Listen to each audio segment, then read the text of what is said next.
Movie Recap Tagalog here.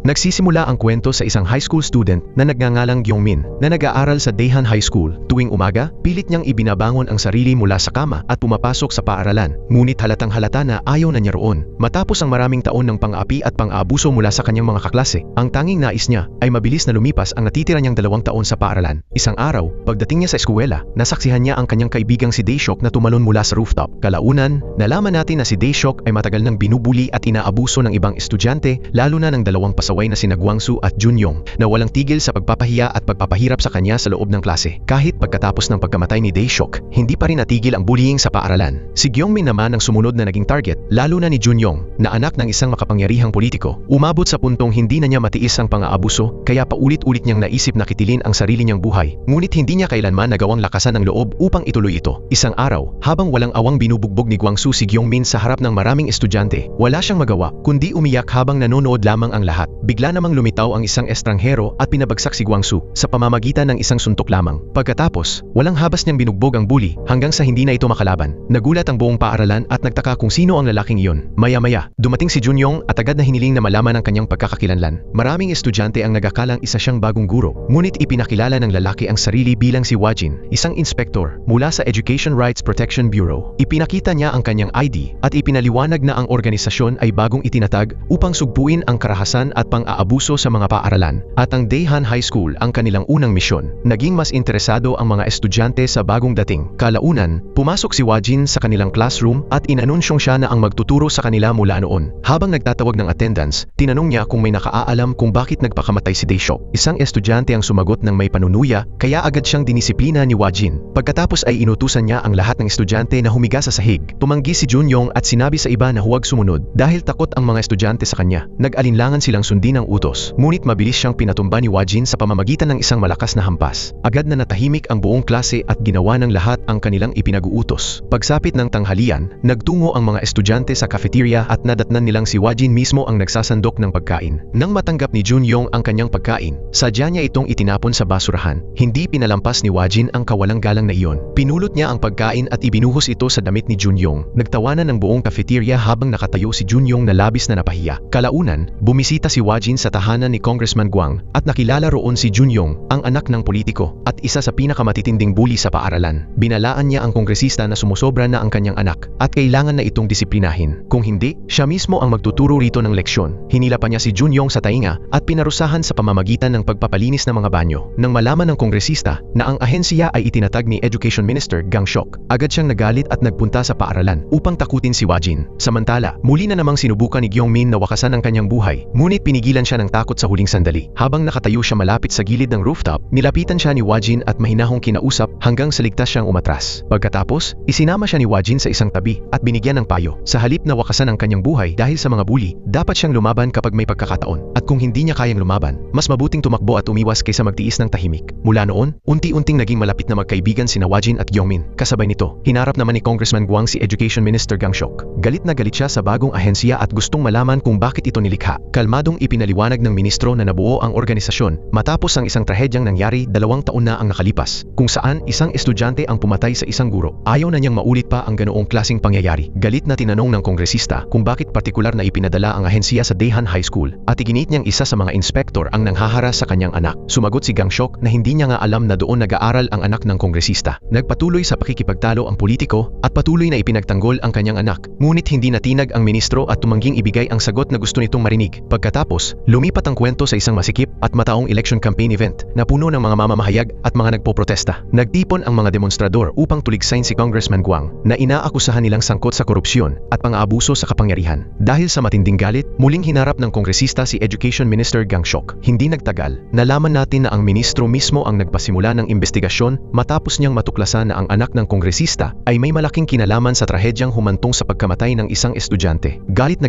tinanong ng kongresista, bakit mo ginagawa ito ito sa akin. Dapat magkaalyado tayo. Ngunit kalmadong sumagot ang ministro na wala siyang ibang pagpipilian. Kailangang may magturo ng leksyon sa kanyang anak bago pa mas marami pang inosenteng buhay ang masira. Hindi nagtagal, matapos magsampa ng kaso ang organisasyon, inaresto ang kongresista at dinala sa kustudiya. Kinabukasan, bumaligtad ang sitwasyon para kay Junyong. Ang mga estudyanteng dati niyang tinatakot at tinaapi ay nagsimulang gumanti sa kanya. Sa unang pagkakataon sa kanyang buhay, napagtanto niyang ang tanging kapangyarihang mayroon siya ay nagmumula lamang sa impluwensya ng kanyang ama. At ngayon ay wala na ang proteksyong iyon. Samantala, nakatayo si Junyong malapit sa lugar kung saan nagpakamatay ang kanyang kaibigang si Dae-shok. Dahil sa matinding lungkot at pagsisisi, tuluyan siyang napaluha. Lumapit si Wajin at sinubukang damayan siya. Sinasabing hindi niya kasalanan ang lahat ng nangyari. Habang nag-uusap sila, bigla nilang napansin ang mga estudyanteng nagtatakbuhan sa matinding takot. Nang puntahan nila ang pinagmumulan ng kaguluhan, nakita nila si Junyong na nakatayo sa gitna ng maraming estudyante habang may hawak na lalagyan ng gasolina. Dahil sa galit at paghihiganti, binuhusan niya ng gasolina ang ilang estudyante at nagbabanta siyang susunugin silang buhay. Tinitigan siya ni Wajin at malamig na nagsabi, "Mukhang hindi mo pa rin natutunan ang leksyon mo." Pagkatapos ay nagsindi siya ng lighter. Agad na sumiklab ang apoy sa paligid ni Junyong at muntik na siyang lamunin ito. Sa sobrang takot, tuluyan nang bumigay si Junyong. Habang umiiyak at sumisigaw, nagmakaawa siya. "Patawarin ninyo ako. Natuto na ako. Nangangako akong hindi ko na uulitin ang ganitong bagay." Pinatay ni Wajin ang apoy at malamig na tumingin sa kanya. "Ang takot na nararamdaman mo ngayon ay ang parehong takot na naramdaman ni Dae-shok bago siya namatay. Natakot din siya at hindi niya karapat-dapat ang nangyari sa kanya. Gaano ka man magsisi ngayon, hindi na siya maibabalik. Kailangan mo pa ring harapin ang bunga ng mga ginawa mo." Hindi nagtagal, ipinadala si Junyong sa kulungan at sa wakas ay nalinis ang paaralan mula sa mga estudyanteng nagpapakalat ng karahasan at pang-abuso. Pagkaraan nito, binisita ni Minister Gang-shok ang puntod ng kanyang anak at naglagay ng mga bulaklak sa tabi nito. Dumating si Wajin upang samahan siya matapos matagumpay na makumpleto ang kanyang misyon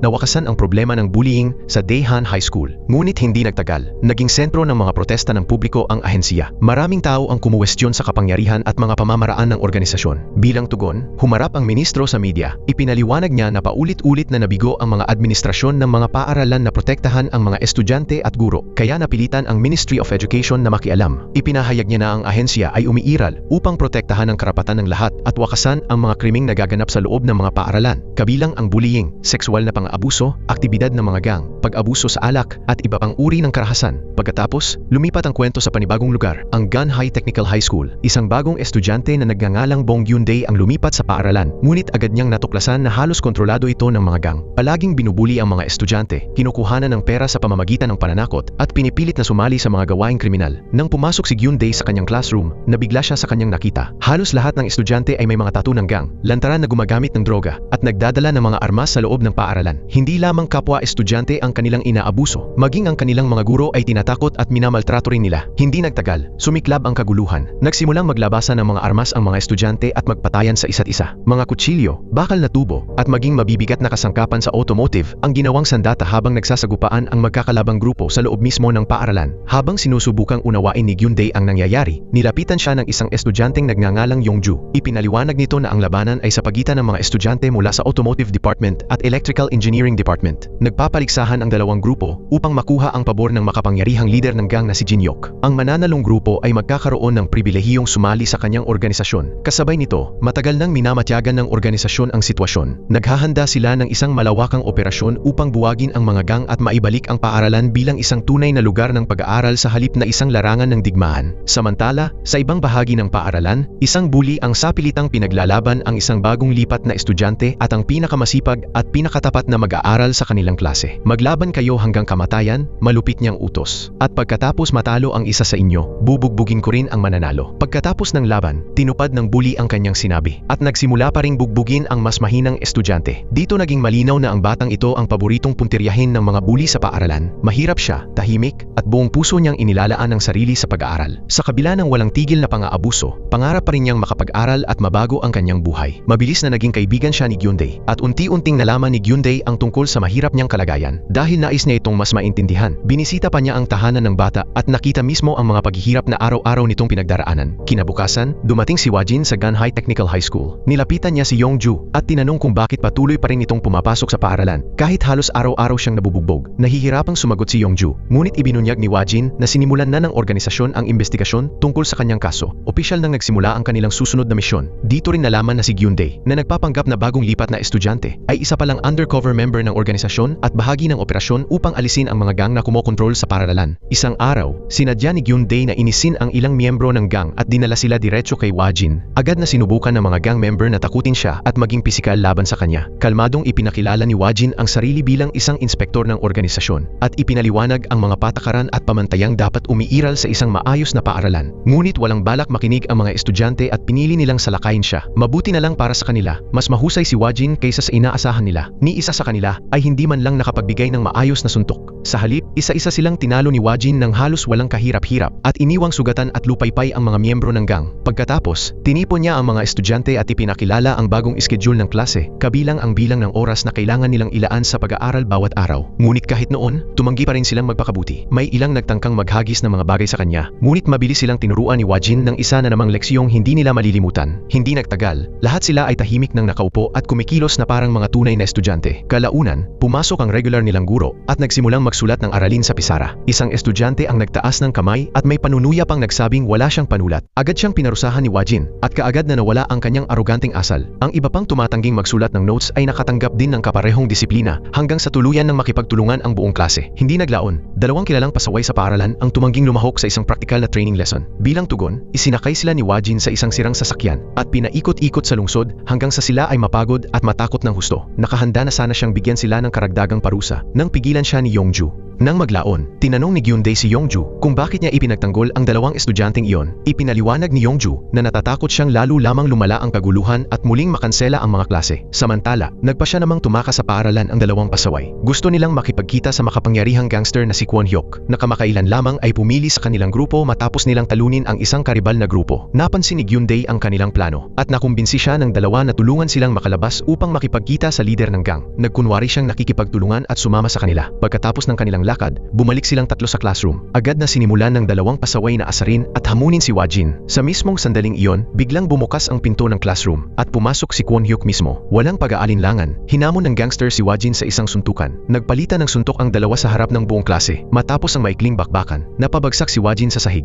Agad na nagsigawan at nagbunyi ang mga estudyante. Sabay-sabay na isinisigaw ang pangalan ni Kwon-hyuk habang pakiramdam nila ay nanalo na sila. May pagmamalaking ipinahayag ni Kwon-hyuk na hindi niya kailanman hahayaang kontrolin ng organisasyon ang kanyang paaralan.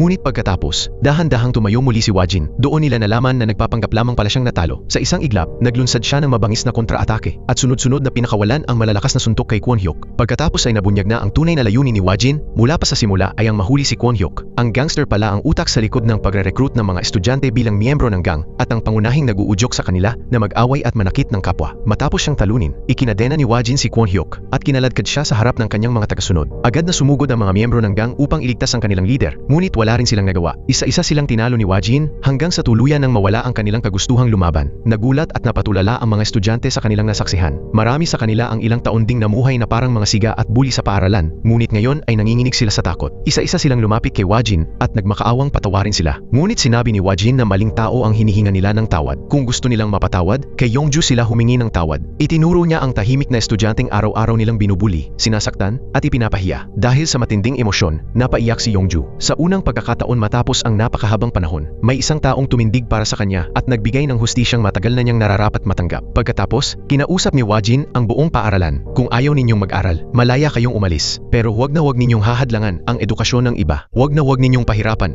ang isang estudyanteng nagsisikap lamang magkaroon ng mas magandang kinabukasan. Sa mga salitang iyon, tuluyan nang natapos ang krisis sa Ganhai Technical High School. Mula noon, mahigpit nang ipinagbawal sa paaralan ang mga tattoo, droga, aktibidad ng gang, karahasan, at pambubuli. Unti-unting nagbago ang campus mula sa isang lugar ng gulo at labanan tungo sa isang tunay na lugar ng pagkatuto. Matapos nilang makumpleto ang kanilang misyon, bumalik sina Wajin at Gyun-dae sa Ministry of Education upang iulat ang kanilang tagumpay. Nang gabing iyon, mag-isang umuwi si Wajin habang unti-unting tumatahimik ang lungsod. Tahimik siyang naupo at pinagmasdan ang larawan ng babaeng minsan niyang minahal. Ang babaeng wala na sa mundong ito. Maaaring natapos na ang laban sa paaralan, ngunit nananatili pa rin ang sakit ng kanyang nakaraan. Maraming taon na ang nakalipas bago pa mabuo ang Student Protection Protection Task Force. Guro ang asawa ni Wajin. Tuwing umaga, siya ang naghahatid dito sa paaralan bago pumasok sa trabaho. Palagi niya itong pinapayuhang mag-ingat sa mga mararahas na miyembro ng gang na nagkakalat ng gulo sa mga eskwelahan. Ngunit ngumingiti lamang ito at sinasabing, kapag dumating ang araw na natatakot na ang mga matatanda sa mga bata, iyon na ang simula ng pagbagsak ng lipunan. Nakakalungkot, ngunit napatunayang totoo ang kanyang mga salita.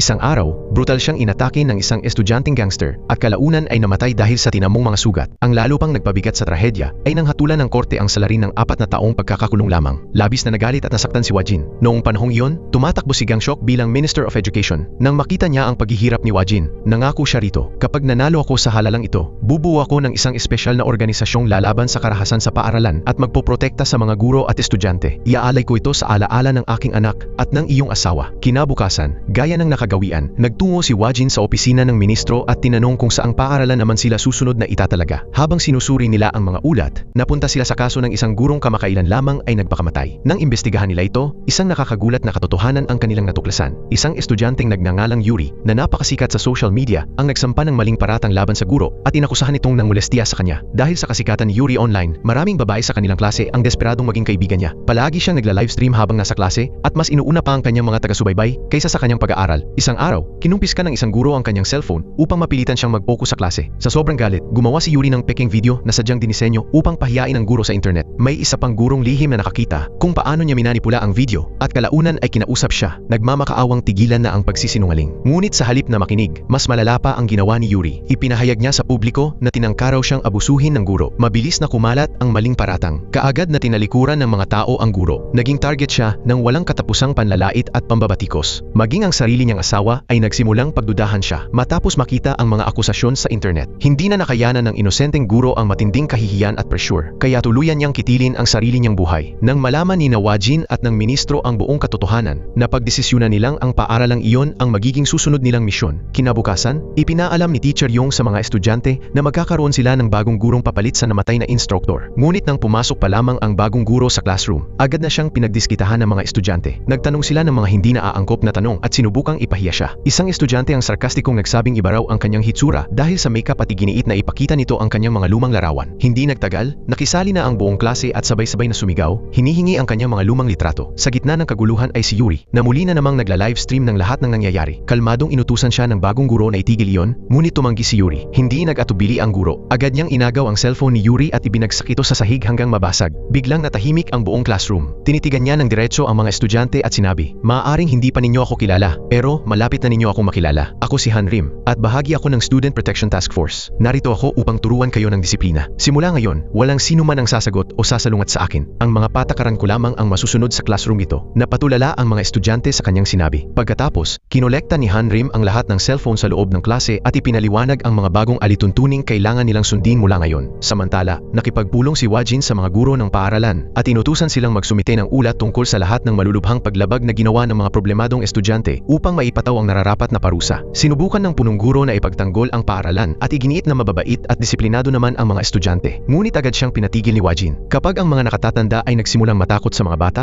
doon nagsisimulang bumagsak ang lipunan. Walang naisagot ang punong guro. Pagkatapos, inutusan ni Wajin ang mga guro na isulat ang lahat ng kanilang reklamo at tukuyin kung sinong mga estudyante ang responsable sa mga problemang nagaganap sa paaralan. Sa labas naman, abala si Han Rim sa pagdidisiplina sa mga pinakamagugulong estudyante. Kalaunan, nagulat siya kay Wajin na pinuri ang kanyang husay at dedikasyon. Kinabukasan, pagdating ni Han Rim sa classroom, nadatnan niyang napakarumi nito. Agad niyang inutusan ang lahat ng estudyante na linisin ang buong silid. Sa ilalim ng kanyang mahigpit na pagbabantay, mabilis silang nagsimulang maglinis at magkuskus ng bawat sulok ng klase. Maya-maya, sinabi ni Han Rim kay Wajin na mukhang matinding stress ang nararanasan ni Teacher Yong. Nag-aala siyang baka tuluyan itong mawalan ng lakas ng loob dahil sa galit ng mga magulang at sa pambabatikos ng publiko. Sinabi ni Wajin na huwag siyang mag-alala. Ako na mismo ang kakausap sa kanya, aniya. Samantala, imbestigahan mo ang mga social media account ng mga estudyante at tipunin mo ang lahat ng kanilang mga ipinopost online. Nang gabing iyon, sinimulan ni Wajin na suriin ang online activity ng mga estudyante habang nangangalap naman si Han Rim ng mga litrato at ebidensyang may kaugnayan sa kanilang mga maling gawain. Kinabukasan, dumating si Han Rim sa paaralan dala ang isang folder na puno ng ebidensya. Ipinaalam niya sa mga estudyante na nakagawa sila ng mabibigat na paglabag at malapit na silang humarap sa mahigpit na kaparusahan. Samantala, unti-unti nang bumibigay si Teacher Yong sa emosyonal na pagod. Natuklasan niyang iligal na ikinalat ng ilang estudyante sa internet ang kanyang mga pribadong litrato. Dahil sa matinding kahihiyan, halos hindi na siya makatulog. Sa huli, nagpasya siyang tuluyan ng magbitiw sa pagtuturo. Sa kabutihang palad, napigilan siya ng kanyang mga kasamahan at hinikayat na huwag sumuko. Kinabukasan, personal siyang kinausap ni Wajin. Luhaan na ipinaliwanag ni Teacher Yung na naniniwala na ngayon ang lahat na isa siyang masamang tao dahil sa mga larawang kumakalat online. Bilang tugon, ibinahagi ni Wajin ang sarili niyang kwento. Ikinuwento niya ang tungkol sa kanyang asawa, isang mabuti at dedikadong guro na nawalan ng buhay dahil sa karahasang naganap sa paaralan. Pagkatapos ay may ipinakita siyang hindi inaasahan. Sa kabila ng napakaraming mapanirang mensahe sa internet, may ilang estudyanteng lihim na sumulat ng mga liham upang suportahan siya at pasalamatan sa kanyang pagsisikap bilang guro. Habang binabasa ni Teacher Yung ang mga mensahe, tuloy-tuloy ang pagpatak ng kanyang mga luha. Sa unang pagkakataon matapos ang ilang linggo, muli siyang nakaramdam ng pag-asa. Maingat na sinabi ni Wajin na huwag niyang talikuran ang kanyang mga estudyante at ang propesyong kanyang minamahal. Kinabukasan, bumalik si Teacher Yung sa klase na may panibagong kumpiyansa sa sarili. Sinimulan niyang disiplinahin ang mga estudyanteng ayaw makinig, lalo na si Yuri, na nananatiling pinakamagulong estudyante sa buong paaralan. Pagkatapos ng klase, muli na namang sinubukan ni Yuri na magpakalat ng mga mapanirang post tungkol kay Teacher Yung sa internet. Ngunit may kakaibang nangyari. Isa-isang nagsimulang mawala ang laman ng kanyang account. Sunod-sunod na nabubura ang kanyang mga post sa mismong harapan niya. Nataranta siya habang pinapanood ang lahat ng kanyang nilalaman na nawawala. Ang nasa likod nito ay walang iba kundi ang Student Protection Task Force sa pamumuno ni Wajin at may suporta mula sa Minister of Education. Sa sobrang galit, sinugod ni Yuri si Teacher Yung at sinubukan pa itong saktan. Ngunit bago pa siya makagawa ng anuman, agad siyang pinigilan ng mga miyembro ng task force. Kaagad na pinigilan si Yuri at pinatawan ng mabigat na parusang pandisiplina dahil sa kanyang mga ginawa. Muli na namang nagtagumpay ang Student Protection Task Force na maibalik ang kaayusan. Sa huli, nagsagawa ng press conference ang Minister of Education at inihayag na tuluyan ng nabuwag ang marahas na grupong pangkababaihan na matagal nang nag-ooperate sa Soyeon Girls School. Sa wakas, naging ligtas na lugar na ang paaralan. Isang lugar kung saan makapagtuturo ang mga guro ng walang takot at makapag-aaral ang mga estudyante nang hindi nangangambang mabiktima ng pambubuli, karahasan o pang-aabuso sa social media. Isa na namang misyon ang matagumpay na natapos at muling napatunayan ng koponan ni Wajin kung bakit sila nilikha sa simula pa lamang upang protektahan ang mga inosente at maibalik ang hustisya sa loob ng mga paaralan. Nagpatuloy ang kwento ng magsagawa ng press conference ang isang grupo ng mga politikong tutol sa Minister of Education. Inakusahan nila ang ministro ng panlilinlang at iginiit na ang Student Protection Task Force ay hindi talaga para sa kapakanan ng mga estudyante. Ayon sa kanila,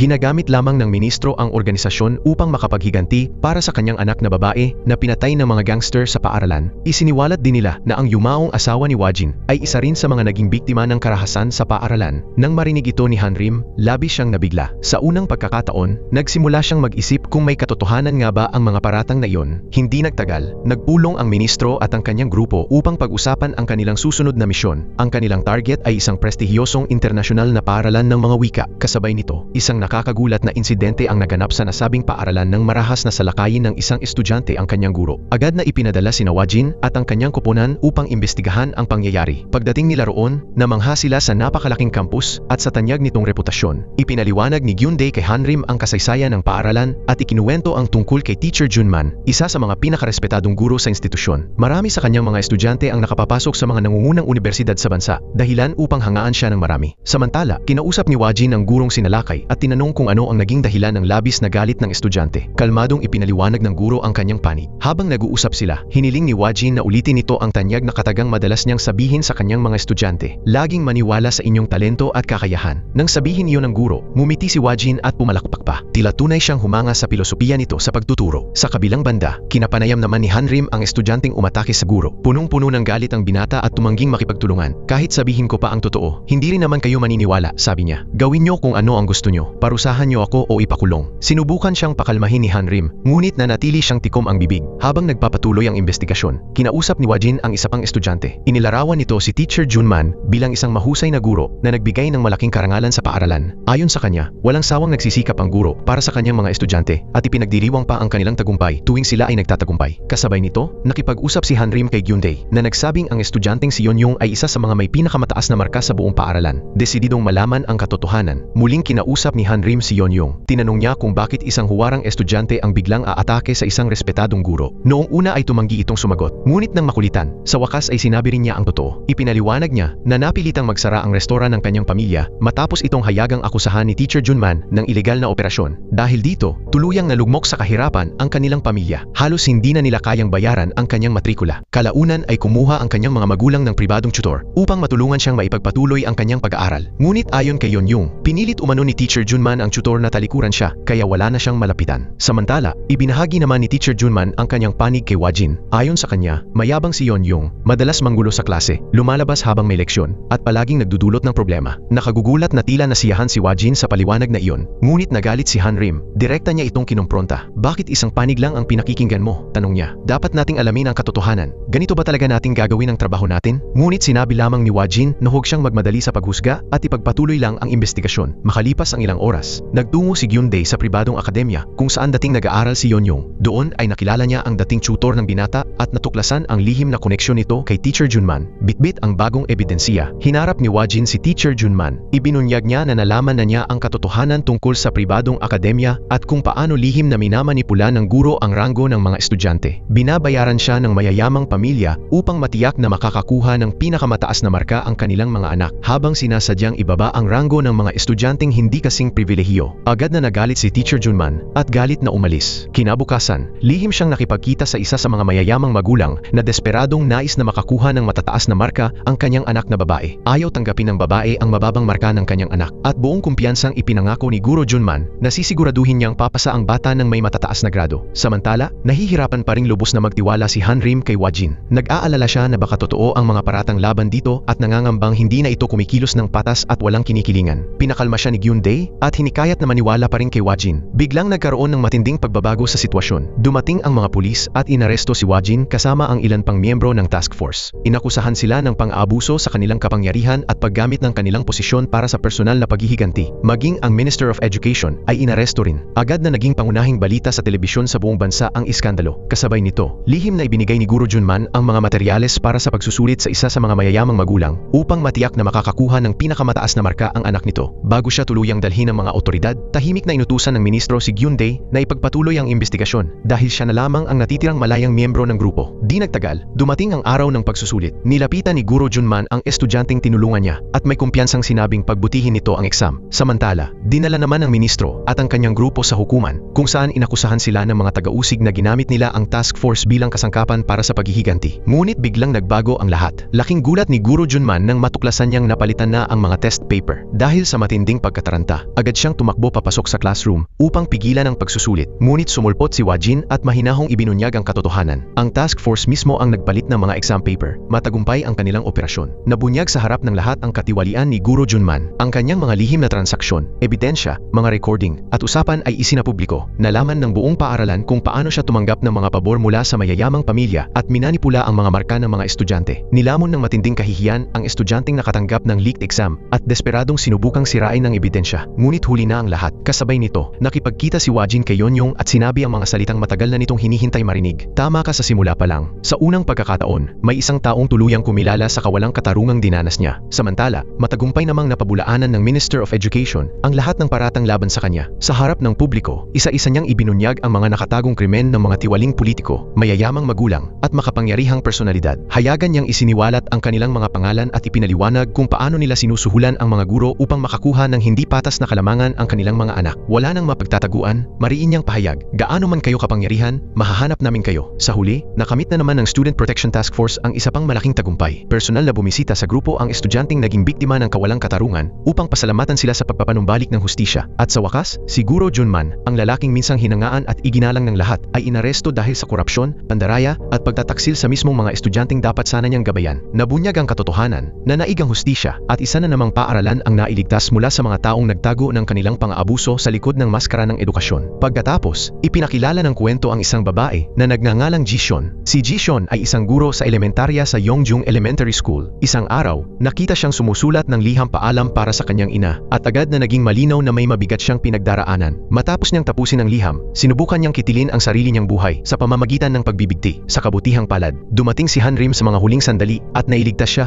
bago pa maging huli ang lahat. Agad siyang ibinaba ni Hanrim at ipinakilala ang sarili. Ipinaliwanag niyang nagtatrabaho siya para sa organisasyon. Sinabi niya kay Jishon na nagsasagawa ang organisasyon ng isang psychological support workshop para sa mga guro sa elementarya at inimbitahan siyang lumahok. Sumali si Jishon sa programa kung saan ipinaalam sa kanya na inayos ng organisasyon ang isang pansamantalang leave of absence mula sa kanyang pagtuturo upang makapag-focus siya sa pagbangon at pag-aalaga sa kanyang mental na kalusugan. Doon nalaman na mismong ang ina ni Jishon ang nagtungo sa tanggapan harapan ng organisasyon at nagmakaawang tulungan ni Wajin ang kanyang anak. Ipinaliwanag nito na naging emosyonal na hindi matatag si Jishon at madalas nang magkaroon ng mga pag-iisip tungkol sa pagpapakamatay. Kalaunan, naupo sina Hanrim at Hyundai kasama si Jishon at sinabi nilang ibinahagi na ng kanyang ina ang lahat ng nangyayari sa kanila. Mahigpit nila siyang hinikayat na humingi ng profesional na counseling. Ipinaliwanag din nila na mayroon ng itinalagang kapalit na guro para sa kanyang klase habang nagpapahinga siya. Nag-alala si Jishon na baka maranasan din ng papalit na guro ang parehong paghihirap na pinagdaanan niya. Ngunit tiniyak ni Hanrim na hindi niya iyon dapat ikabahala. Kinabukasan, dumating na ang bagong substitute teacher. Laking gulat ng lahat nang malaman nilang si Wajin mismo ang magiging guro. Ngunit pagpasok pa lamang niya sa classroom, agad niyang natuklasan na mas mahirap pala ang magturo sa maliliit na bata kaysa sa inaakala niya. Puno ng enerhiya ang mga estudyante, maingay at tila walang pakialam sa anumang utos. Hindi nagtagal, naging magulo ang buong klase. Isang bata ang nagpasama sa banyo, pagkatapos ay may isa namang humingi ng tulong sa ibang bagay. Maya-maya pa, sabay-sabay nang hinihingi ng ilang bata ang kanyang atensyon. Sa isang pagkakataon, hindi sinasadyang nataasan ni Wajin ng boses ang isang estudyante, dahilan upang umiyak ito ng malakas. Nang mapagtanto niya ang kanyang pagkakamali, napilitan siyang aliwin ng bata at makipaglaro rito upang mapasaya muli. Nang makita ito ng iba pang mga bata, agad silang pumila at nagpilitang makipaglaro rin sa kanya. Pagsapit ng uwian, halos wala nang lakas si Wajin sa sobrang pagod. Nang gabing iyon, umuwi siya at tahimik na naupo habang tinitingnan ang mga litrato ng kanyang yumaong asawa. Habang nakatitig siya sa mga larawan, unti-unting bumalik sa kanya ang mga alaala. Dito bumalik ang kwento sa pinakaunang araw ni Jishon bilang guro. Mainit niyang sinalubong ang kanyang mga bagong estudyante at ang kanilang mga magulang. Ipinakilala niya ang kanyang sarili at isa-isang tinanong ang mga bata ng kanilang mga pangalan. Sa kalagitnaan ng klase, isang estudyanteng nagngangalang Wujin ang tumayo, kaya mahinahon siyang pinakiusapan ni Jishon na umupo. Pagkatapos ng klase, nakuha ng ina ni Wujin ang contact information ni Jishon. Makalipas lamang ang ilang sandali, nagpadala ito ng mensahe. Nang sabihin mong umupo si Wujin, masyadong matigas ang tono mo. Mas mag-ingat ka sa susunod. Agad namang humingi ng paumanhin si Jishon at nangakong hindi na iyon mauulit. Kinabukasan, isinama ni Jishon si Wujin sa isang gawain sa klase. Bigla namang umiyak ang bata. Halos kasunod nito ay dumating na naman ang isa pang reklamo mula sa kanyang ina. Huwag mo nang tatanungin ang anak ko sa harap ng lahat. Mula noon, walang tigil sa pagpapadala ng mensahe ang ina ni Wujin. Idinidikta nito kung paano dapat tratuhin ni Jishon ang kanyang anak. Humihingi ng espesyal na pagtrato para rito at iginiit na kahit malinaw na mali ang bata, dapat ay palagi pa rin siyang kampihan ng guro. Araw at gabi ang dating ng mga mensahe. Unti-unting naapektuhan ang kalusugan ng isip ni Jishon dahil sa walang humpay na panggigipit. Tuwing mag-vibrate ang kanyang telepono, agad siyang kinakabahan. Naging mahirap na rin para sa kanya ang makipagkita sa mga kaibigan dahil palagi siyang nag-aalala na baka may panibago na namang reklamo. Isang araw, muli siyang nakatanggap ng galit na mensahe mula sa ina ni Wujin. Sa pagkakataong ito, pinupunan nito ang isang litrato na ipinost niya sa Instagram. Wala namang anumang masama sa larawan. Nagulat si Jishon, hindi niya kailanman sinabi sa babae ang tungkol sa kanyang Instagram account at hindi niya maintindihan kung paano nito iyon natagpuan. Dahil desperado na siya, isinumbong ni Jishon ang lahat sa administrasyon ng paaralan at ipinaliwanag ang panggigipit na matagal na niyang dinaranas. Ngunit sa halip na tulungan siya pa ang sinisi ng punong guro. Palitan mo ang iyong Instagram account, sabi nito. O mas mabuti pa, burahin mo na lahat ng social media mo. Wasak ang loob ni Jishon nang umuwi siyang umiiyak. Nang gabing iyon, tuluyan niyang binura ang kanyang Instagram account. Sa kanyang journal, isinulat niya na muli niya itong bubuksan balang araw kapag tuluyan na siyang tumigil sa pagtuturo. Kinabukasan, determinado pa ring gawin ang kanyang makakaya sa kabila ng lahat. Maaga siyang pumasok sa paaralan at sinimulang ayusin ang classroom. Naglagay siya ng makukulay na ilaw, nagdala ng iba't ibang dekorasyon, at gumawa ng isang play area upang maging mas masaya at kawili-wili ang pag-aaral para sa mga bata. Naglaan din siya ng dagdag na oras upang mas mapalapit kay Wujin. Dahan-dahan, ngunit siguradong nagbago ang bata. Nagsimula itong makisalamuha sa mga kaklase at naging mas komportable sa pakikitungo sa ibang tao. Isang araw, habang naglalaro kasama ang ibang mga bata, nakipag-away si Wujin sa isa pang estudyante at hinampas ito gamit ang isa sa kanilang mga laruan. Agad sana siyang pipigilan at didisiplinahin ni Jishon, ngunit naalala niya ang paulit-ulit na sinabi ng ina nito. Kahit mali ang anak ko, dapat lagi mo siyang kampihan. Nahati siya sa pagitan ng kanyang tungkulin bilang guro at nang takot na makatanggap na naman ng panibagong reklamo. Sa huli, inalo niya muna ang umiiyak na bata bago marahang hinarap si Wujin at pinakiusapang humingi ng tawad. Maliit lamang ang insidenteng iyon, ngunit ipinakita nito kung gaano na siya nakulong sa sitwasyon, napipilitang mamili sa pagitan ng paggawa ng tama at pagprotekta sa sarili laban sa isang magulang na tila gustong kontrolin ang bawat aspeto ng kanyang buhay. Kinabukasan, ipinatawag sa paaralan ang mga ina ni Wujin at Shojun upang pag-usapan ang nangyaring insidente sa pagitan ng kanilang mga anak. Nang malaman ng ina ni Wujin na pinahingi ng tawad ang kanyang anak, agad itong nagalit. Kahit na ang kanyang anak ang nagsimula ng away at nakasakit sa isa pang bata, tumanggi siyang akuin ang anumang pananagutan. Sa halip, nagwala siya at at nakipagtalo sa ina ni Hyojun, sinubukan ni Woojin na pigilan ang kanyang ina, ngunit tuluyan siyang hindi pinansin ito. Sa halip na sisihin ang sarili niyang anak, ibinaling niya ang kanyang galit kay Miss Jishon. Iginit niyang malaman kung bakit pinilit ng guro si Woojin na humingi ng tawad at nagsimula siyang sigawan ito sa harap ng lahat. Hindi nagtagal, ang komprontasyon ay nauwi sa mga pagbabanta at pananakot. Pagkaalis sa paaralan, ipinagpatuloy pa rin ng ina ni Woojin ang panggigipit kay Miss Jishon sa pamamagitan ng mga tawag sa telepono. Paulit-ulit niyang tinatawagan ang numero nito upang magbanta at mang-insulto. Kasabay nito, pinipilit din ng ina ni Hyojun si Miss Jishon. Paulit-ulit siyang sinisisi at pinagsasalitaan ng pasigaw. Naiipit sa pagitan ng dalawang galit na magulang, nagsimulang makarana si Miss Jishon ng matinding emosyonal na stress dahil sa walang tigil na panggigipit. Hindi na siya makatulog ng maayos. Araw at gabi siyang tinatawagan ng mga magulang, pinupuno ng pagkabalisa ang kanyang isip hanggang sa wala na siyang ibang maisip. Kalaunan, lalo pang lumala ang sitwasyon. Nagsimula nang pumunta ang mga magulang sa kanyang bahay upang personal siyang takutin. Binalaan pa siya ng ina ni Woojin na magsasampa siya ng mga reklamong legal na may kaugnayan sa kanyang asawa kung kinakailangan. Kinabukasan, dumating sa paaralan ang ama ni Woojin. Agresibo niyang kinaladkad ang kanyang anak sa loob ng classroom, dahilan upang matakot ng husto ang ibang mga bata at ang ilan ay umiyak pa. Hindi nagtagal, dumating din ang ina ni Woojin. Ipinaalam niya kay Miss Jishon na nagsampa na siya ng reklamo laban dito at balak pa niya itong ireklamo sa pulisya dahil umano sa emosyonal na pananakit sa kanyang anak. Hindi nagtagal, isang opisyal na investigasyon ang isinagawa laban kay Miss Jishon. Pinatawag siya sa himpilan ng pulisya at mabilis na kumalat ang balita sa social media. Nagsimulang kumalat ang mga usap-usapan na isang guro sa elementarya ang umano'y ng abuso ng isang bata. Habang lumalaki ang kontrobersiya, maraming magulang ang nagsimulang ilipat ang kanilang mga anak sa ibang klase. Labis na nasaktan si Miss Jishon habang nakikitang unti-unting nasisira ang kanyang reputasyon. Dahil sa matinding pagod, panghihina ng loob, at pakiramdam na wala nang sumusuporta sa kanya, umabot siya sa puntong naisip niyang wakasan ang kanyang buhay. Samantala, mula pa sa simula ay minomonitor na ng organisasyon team ang kanyang kaso. Determinado silang maibalik ang hustisya, kaya patuloy silang nangangalap ng ebidensya at nagsisiyasat upang malaman ang katotohanan sa likod ng mga paratang. Kasabay nito, ipinagpatuloy ni Woojin ang pagtuturo sa mga estudyanteng dating nasa klase ni Miss Jishon. Hindi nagtagal, nalaman ng ina ni Woojin na binigyan ng bagong guro ng takdang aralin ang kanyang anak. Agad siyang sumugod sa paaralan at iginiit na tigilan ni Woojin ang pagbibigay kay Woojin ng karagdagang gawain. Ngunit nagpa siya si Woojin na turuan siya ng leksyon, katulad ng ginawa niyang walang tigil na panggigipit kay Miss Jishon sa pamamagitan ng mga tawag. Nagsimula ring paulit-ulit na tawagan ni Woojin ang babae. Buong araw niya itong kinokontak upang magtanong ng walang katapusan kung paano niya dapat pakitunguhan ang anak nito. Umaabot pa sa gabi ang kanyang mga tawag at hindi niya ito binibigyan ng kahit kaunting kapayapaan. Hindi nagtagal, naranasan ng ina ni Woojin ang parehong inis at stress na minsan niyang ipinadama kay Miss Jishon. Dahil hindi na niya ito matiis, sumugod siya sa paaralan at galit na hiniling kay Woojin na bawasan ang mga tawag dahil nagagalit na raw ang kanyang asawa sa nangyayari. Ngunit hindi pa tapos si Woojin. Isang araw, pumunta siya sa lugar ng trabaho ng ama ni Woojin. Sa harap ng lahat, bigla niyang hinawakan ang mga binti nito at dramatikong nagmakaawa ng kapatawaran. Umiiyak at nagsusumamong huwag siyang mawalan ng trabaho. Nagulat ang lahat ng nakasaksi sa eksena. Pag-uwi ng ama ni Woojin, ibinuhos niya ang kanyang galit sa kanyang asawa. Nagsimulang mag-away ng malakas ang mag-asawa sa harap ng kanilang anak, na lalo pang nagdulot ng tensyon sa kanilang pamilya. Kinabukasan, bumalik ang ina ni Woojin sa opisina ng paaralan upang magsampa na naman ng panibagong reklamo laban kay Woojin. Ngunit sa pagkakataong ito, tumanggi na ang mga kawani na pakinggan ang kanyang mga paratang. Sinabi lamang nila na kung may reklamo siya, dapat niyang direktang kausapin ang organisasyon. Sa sobrang galit, umalis siyang nagdadabog. Pagkatapos ay nagtungo siya sa classroom at isinama ang kanyang anak. Sa mismong sandaling iyon, nagsampa naman si Woojin ng ulat laban kay Mrs. Lee na inaakusahan siya ng pang-aabuso sa bata matapos nitong sapilitang hatakin at kaladkarin ang kanyang anak palabas ng classroom. Mabilis na kumalat ang balita tungkol sa akusasyon sa iba pang mga magulang at hindi nagtagal ay nagsimula silang batikusin si Mrs. Lee dahil sa kanyang asal. Sa desperasyon, sinubukan ni Mrs. Lee na tawagan si Miss Jishon, ngunit hindi nito sinasagot ang kanyang mga tawag.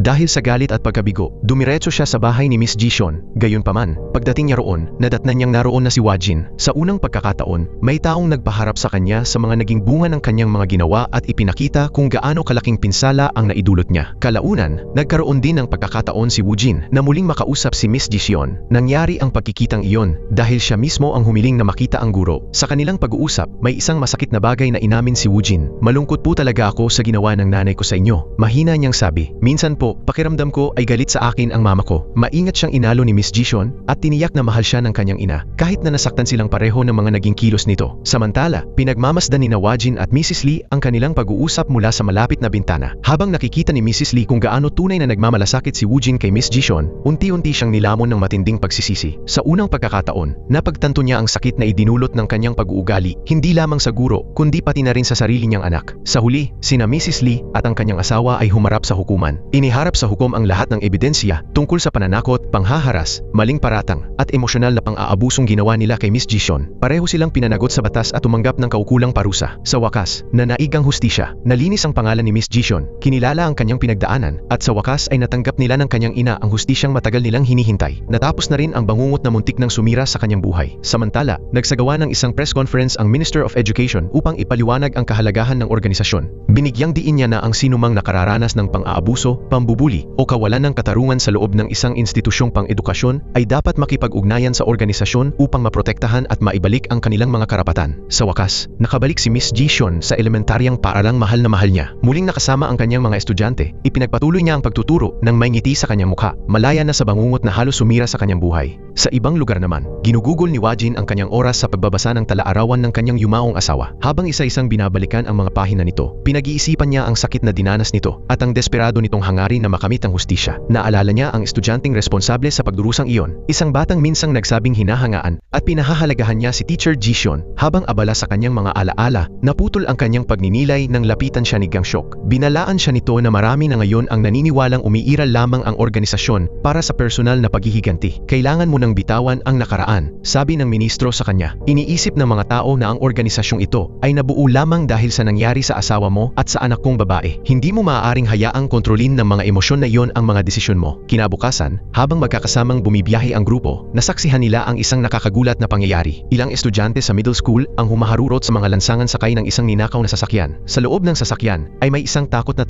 babae na labag sa kanyang kalooban na pinananatili roon. Sapilitan siyang isinakay ng mga estudyante matapos nilang nakawin ang sasakyan. Agad nagpasya ang koponan ng organisasyon na makialam at sinimulan nilang habulin ang mga ito. Sa halip na huminto, lalo pang naging pabaya at mapanganib ang mga estudyante. Naghagi sila ng iba't ibang bagay sa sasakyan ni Wajin at mas lalo pang bumilis habang dumaraan sa matataong lugar. Sinisira ang mga ari-arian at inilalagay sa panganib ang napakaraming sibilyan. Ilang segundo na lamang at maaaring mangyari ang isang malagim na aksidente, ngunit nagawa ni Hanrim na mapahinto ang sasakyan bago pa maganap ang sakuna. Dinala ang mga estudyante sa istasyon ng pulisya, kung saan tinanong ng mga investigador ang babae tungkol sa nangyari. Ngunit dahil tinakot siya ng mga lalaki, sinabi niyang magkakaibigan lamang sila at iginiit na walang seryosong nangyari. Pagkatapos, ginamit ng mga estudyante ang kanilang edad bilang panangga. Ipinagtanggol nila ang kanilang sarili sa pagsasabing menor de edad sila at hindi maaaring mapatawan ng mabigat na parusang legal. Dahil dito, pinalaya sila. Sa hindi inaasahan, pagkalabas pa lamang nila ay bumalik agad sila sa kanilang masasamang gawain. Nagpatuloy sila sa pagnanakaw at paninira ng mga sasakyan na parabang walang nangyari. Nang makita ito ng koponan ng organisasyon at ng ministro, nagpasya ang ministro na sapat na ang lahat. Iniutos niya na agad magsimula kinabukasan ang isang operasyon sa Yongjong Middle School,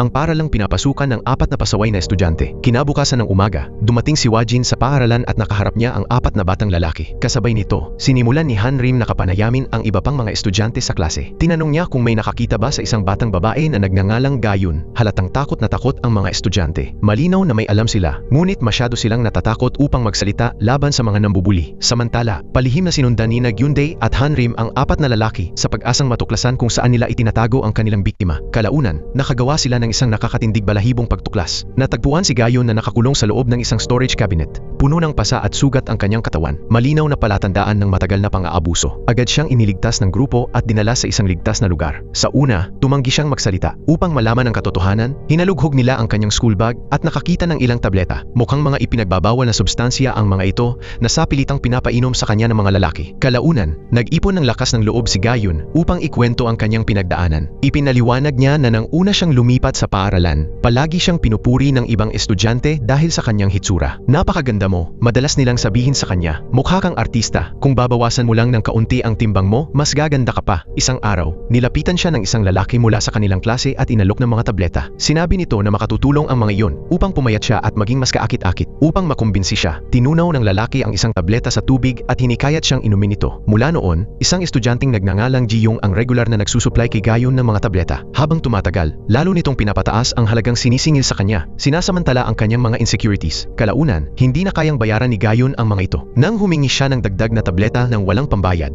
nagmungkahi si Jiyong ng isang paraan. Sinabi nito na ibenta niya ang mga tableta sa iba pang mga babae sa paaralan at maghanap pa ng mga bagong mamimili. Dahil desperado desperado at mahina ang kanyang kalagayan. Pumayag siya. Sa loob ng ilang panahon, ipinamahagi niya ang mga tableta sa ibang estudyante. Ngunit kalaunan ay napagtanto niya kung gaano nakapanganib ang sitwasyon. Nang sabihin niyang gusto na niyang tumigil, binalingan siya ng mga lalaki. Sunod-sunod na pambubuli, pagbabanta at pisikal na pananakit ang kanyang naranasan. Umabot sa puntong napakatindi na ng pang-aabuso, kaya nagpa siya si Gayon na isumbong ang lahat sa pulisya. Ngunit nabigo siya dahil mga menor de edad pa ang mga sangkot na estudyante. Hindi sila nabigyan ng mabigat na parusa ng mga otoridad. Pinalaya lamang ang mga lalaki at pinayagang bumalik sa kanilang normal na buhay. Para kay Gayon, pakiramdam niya ay walang sinuman ang nagmamalasakit sa nangyari sa kanya. Malaya pa ring nakalalakad ang mga taong may kasalanan, habang siya naman ay naiwan upang dalhin ng mag-isa ang trauma ng lahat ng ginawa nila. Pagkabalik niya sa paaralan, nagsimulang maghiganti ang 4 na lalaki kay Gayon dahil isinumbong niya sila. Binugbog nila siya, pinarusahan, at kalaunan ay muli siyang ikinulong sa loob ng isang storage cabinet. Sinabi ni Gayon kay Hanrim na sa kabila ng lahat ng kanyang pinagdaanan, wala pa ring tunay na naparusahan sa mga estudyanteng responsable rito. Inamin pa niya na naisip na niyang kitilin ang sarili niyang buhay dahil pakiramdam niya ay hindi kailanman darating ang hustisya. Maingat siyang inalo ni Hanrim at nangakong tutulungan siya. Makakamit mo ang hustisya sa tulong ng organisasyon, sabi niya. Nagngingit-ngit sa galit matapos marinig ang kwento ni Gayon, hinarap ni Hanrim ang 4 na lalaki at ipinaalam kay Wajin na nagbebenta ang mga ito ng droga sa mga estudyante. Mayabang lamang nangumiti ang mga lalaki bilang tugon. At ano naman ang magagawa ninyo? Pangungutya nila, mga bata lang kami. Walang makagagalaw sa amin. Sa halip na makipagtalo, nakaisip sina Wajin at Hanrim ng panibagong plano. Pinakawalan nila ang kanilang sinanay na aso na agad namang humabol sa mga lalaki isa-isa at nagdulot ng matinding takot sa mga ito. Hindi nagtagal, nahuli ang 4 na estudyante at dinala sa isang juvenile rehabilitation facility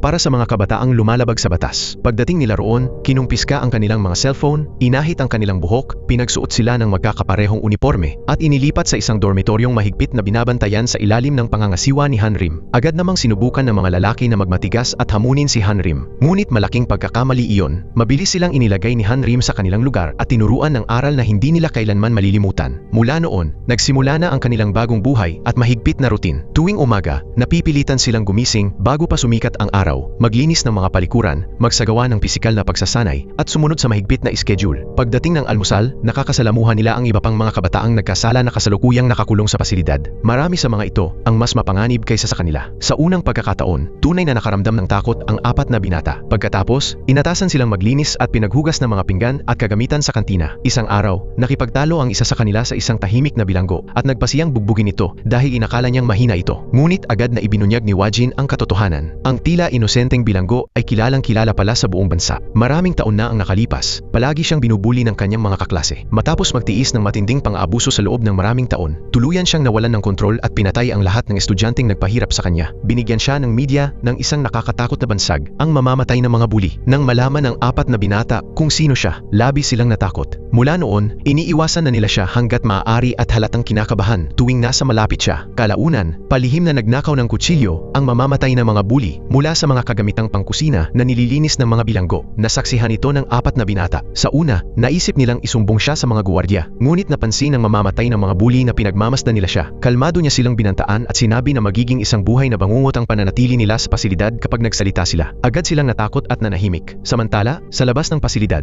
sumiklab ang mga protesta laban sa Minister of Education. Marami sa mga nagpoprotesta ay mga magulang ng mga batang ipinadala sa rehabilitation center. Inakusahan nila ang ministro na sobra itong mahigpit at nagbantang patalsikin siya sa puwesto. Kalaunan, pinayagan ang mga magulang na dalawin ang kanilang mga anak. Nang makita nila ang kanilang mga anak na kalbo, abala sa paglilinis, at sumasailalim sa mahigpit na disiplina, nagngit-ngit sila sa galit at nagsimulang sigawan ang ministro. Sa sandaling iyon, humakbang si Wajin habang may dalang ebidensya. Ipinakita niya ang mga ipinamahaging droga ng mga binata at ipinaliwanag kung paano nila ito ibinenta sa kapwa estudyante. Pagkatapos, ipinakita sa mga magulang ang detalyadong talaan ng mga krimeng ginawa ng kanilang mga anak, kabilang ang pambubuli, pagbebenta ng droga, karahasan, at pananakot.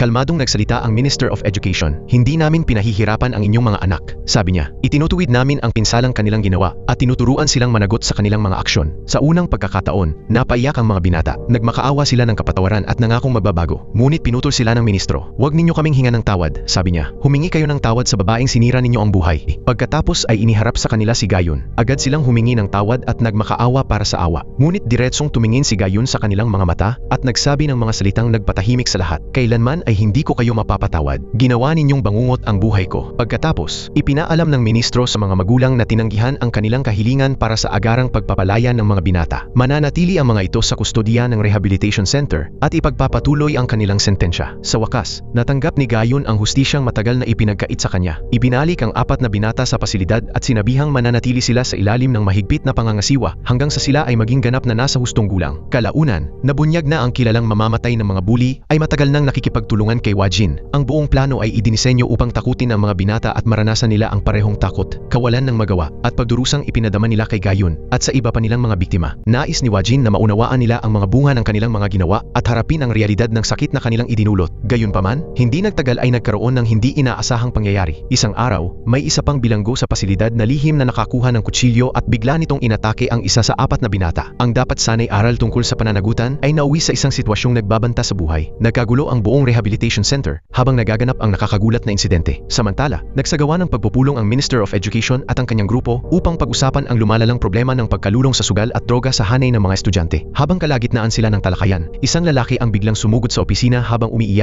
at desperadong humihingi ng tulong. Pinakinggan siya ng grupo habang ikinukwento niya ang kanyang sitwasyon. Ayon sa kanya, nalulong na sa pagsusugal ang kanyang anak. Isang araw, nakatanggap siya ng tawag tungkol sa utang na naipon ng kanyang anak dahil sa pagsusugal. Nang kumprontahin ng pamilya ang binatilyo, inamin nitong natalo siya ng 870,000 won. Labis na nabigla at nasindak ang kanyang mga magulang. Sa kabila ng kanilang matinding pagkadismaya, binayaran nila ang utang at pinangakuan ang kanilang anak na hindi na muling magsusugal. Ngunit hindi nagtagal ang pangakong iyon. Bumalik muli ang binatilyo sa pagsusugal at lalo pang nagdulot ng mga problemang pinansyal sa kanilang pamilya. Kalaunan, nalubog ang kanyang ama sa napakalaking utang at napilitang isakripisyo ang malaking bahagi ng kanilang kabuhayan upang mabayaran ang mga pagkalugi. Nadiskubre rin niya na nagsimula ng gumamit ng droga ang kanyang anak. Tuwing humihingi siya ng tulong sa mga otoridad, pakiramdam niya ay walang sinumang handang makialam. Matapos marinig ang kanyang kwento, sinabi ng ministro, "Isa kang matapang na ama, tutulungan ka namin." Kinabukasan, isang bagong estudyante na nagngangalang Guillaume Day ang lumipat sa isang paaralan. Pagdating pa lamang niya, napansin niyang maraming estudyante ang nahuhumaling sa isang online gambling game. Isang estudyante ang nanalo ng malaking halaga ng pera at ipinagdiwang ito sa pamamagitan ng pagbili ng pagkain para sa lahat. Habang sabay-sabay silang kumakain, tinuruan nila si Guillaume Day kung paano laruin ang laro at sinabi sa kanya na madali itong paraan para kumita ng pera. Hindi nagtagal, naging interesado si Guillaume Day. Masaya niyang ikinuwento sa kanyang mga kaibigan ang tungkol sa laro at sa estudyanteng nagpakilala nito sa kanya. Kalaunan, halos buong gabi na siyang naglalaro at nagsusugal online. Sa simula, naniwala siyang mananalo siya, ngunit paulit-ulit lamang siyang natalo. Kinaumagahan, dumating siya sa paaralan na malungkot at pagod na pagod. Isa sa kanyang mga kaibigan, si Song Bin, ang nagudyok sa kanya na huwag sumuko at tinulungan pa siyang makautang ng pera upang maipagpatuloy ang pagsusugal. Bilang garantiya sa utang, napilitan si Guillaume Day na ibigay ang contact information ng kanyang ina. Kalaunan, habang nagtatrabaho siya, kasama ang kanyang mga kaibigan, tumawag ang nagpautang at naniningil ng bayad. Nagkataong si Hanrim ang sumagot sa telepono habang nagpapanggap na siya ang kanyang ina. Humihingi ang tumawag ng 600,000 won. Sumagot si Hanrim na imposibleng mabayaran niya ang ganoong kalaking halaga. Sa sandaling iyon, napagtanto ng organisasyon team kung gaano nakalala ang sitwasyon. Nagpasya silang pansamantalang bayaran ang utang habang nakatuon sa pagtunton sa organisasyong kriminal na nasa likod ng operasyon ng pagsusugal. Kinabukasan, gaya ng nakasanayan, pumasok si Guillaume Day sa paaralan. Palihim siyang binabantayan ni Hanrim mula sa malayo. Ngunit dahil naabala siya sa pag-order ng pagkain dahil gutom na gutom siya, panandalian niyang nawala sa paningin si Guillaume Day. Naging napakamahal ng pagkakamaling iyon. Isang grupo ng mga miyembro ng gang ang dumukot kay Guillaume Day. Itinapon ang kanyang telepono sa kalsada at mabilis na tumakas kasama siya. Kasabay nito, pinipilit din ng gang ang ilang mga babae na magnakaw ng pera sa mga tindahan bilang bahagi ng kanilang mga iligal na gawain. Labis na nasaktan si Hanrim nang mapagtanto niyang nabigo siyang maprotektahan si Guillaume Day at sinisi niya ang kanyang sarili sa nangyari. Samantala, ikinulong ng gang si Guillaume Day at pinilit siyang magtrabaho sa mga computer para sa kanila. Dahil sa kanyang kakayahan, naging kapaki-pakinabang siya sa grupo. Binibigyan nila siya ng pagkain bilang gantimpala habang patuloy siyang sinasamantala. Sa paaralan naman, nahuli ni Hanrim ang estudyanteng unang nagpakilala kay Guillaume Day sa pagsusugal. Dahil sa matinding presyon, ibinunyag nito ang lokasyon ng pinagtataguan ng gang. Agad na nagsagawa ng rescue operation ang organisasyon. Pinasok ni Wajin at ng kanyang koponan ang lugar at nakipaglaban ng mabangis sa mga miyembro ng gang.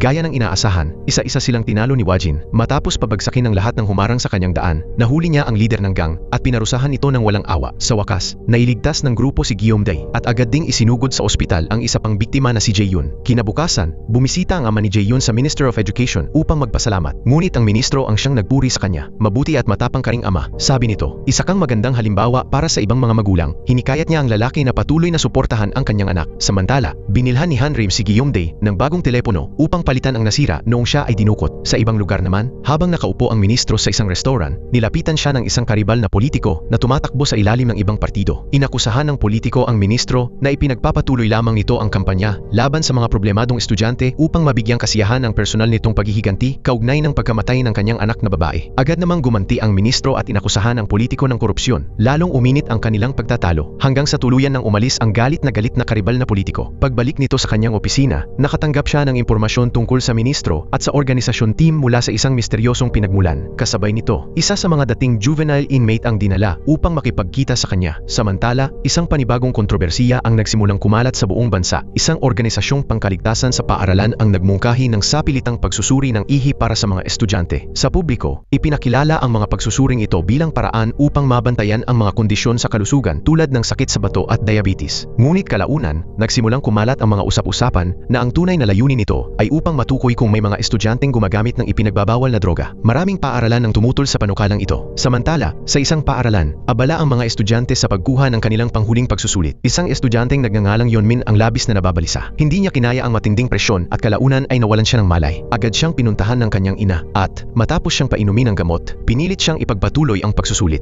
Makalipas ang ilang sandali, dumating sina Wajin at ang organisasyon sa paaralan upang isagawa ang programa ng pagsusuri ng ihi. Maraming magulang ang mariing tumutol. Kalmadong ipinaliwanag ni Wajin na kinakailangan ang mga pagsusuri upang malaman kung may mga mapanganib na sangkap na ginagamit ng mga estudyante. Ngunit patuloy pa rin ang pagtutol ng mga magulang. Sa huli, nagbigay ng babala si Wajin. Kung hindi ninyo dadalhin bukas sa aming ospital ang mga sample ng inyong mga anak, magkakaroon ito ng kahihinatnan. Kasabay nito, kinapanayam ng karibal na politiko ang isa sa mga dating estudyanteng minsang naparusahan ng grupo ni Wajin. Kinabukasan, nalaman ng ina ni Yeonmin na hindi siya nakapasa sa medikal na kolehiyong matagal na niyang pinapangarap para sa kanyang anak. Tuluyan siyang napaiyak. Sa loob ng maraming taon, tiniis ko ang lahat at isinakripisyo ko ang lahat para sa edukasyon mo, sabi niya. Dinurog mo ang puso ko. Napaiyak din si Yeonmin ngunit wala siyang maisagot. Sa halip na tanggapin ang resulta, lalo pa siyang pinilit ng kanyang ina. Araw-araw niya itong pinipilit mag-aral ng mas mabuti upang balang araw ay makapasok sa prestihiyosong SNU Medical School. Kalaunan, nakipagkita siya sa isa pang ina na kilala sa pagtulong sa mga estudyanteng makapasok sa SNU. Dahil desperado siyang makahanap ng mas madaling paraan, humingi siya ng payo at kumuha pa ng pribadong tutor para sa kanyang anak. Ngunit sa kabila ng lahat ng kanyang pagsisikap, nanatiling hindi maganda ang mga marka ni Yeonmin. Dahil sa matinding pagkadismaya, muli siyang bumalik sa babae upang humingi ng tulong. Sa pagkakataong ito, inalok siya ng isang espesyal na gamot na umano'y nakapagpapahusay ng memorya at konsentrasyon. Nagsimulang uminom nito si Yeonmin. Samantala, nalaman ni Wajin ang tungkol sa gamot at binalaan sila na huwag itong gamitin. Ngunit tumanggi ang ina ni Yeonmin na makinig. Sa halip, patuloy siyang naghanap sa internet ng iba pang mga substansyang nangangakong magpapahusay sa pag-aaral ng kanyang anak. Kalaunan, nakatagpo siya ng isang babae na nag-aalok ng isang milagrong gamot na umano'y garantisadong makapagpapataas ng ranggo ng mga estudyante. Binili niya ito at ibinigay sa kanyang anak. Sa simula, tila epektibo nga ito. Malaki ang itinaas ng mga marka ni Yeonmin. Ngunit may kapalit ang tagumpay na iyon. Nang suriin ng organisasyon ang mga resulta ng urine test, natuklasan nila ang bakas ng mga iligal na substansya sa katawan ni Yeonmin. Agad na nagtungo sina Wajin at ang kanyang koponan sa bahay ng pamilya. Tumanggi ang kanyang ina na buksan ang pinto. Dahil dito, napilitan ang grupo na pumasok sa ibang daan at dali-daling isinugod si Yeonmin sa ospital. Doon, tuluyan nang nagalit si Wajin. Hinarap niya ang ina at sinabi rito na lubos itong nabigo sa kanyang tungkulin bilang magulang. Muntik mo nang sirain ang sarili mong anak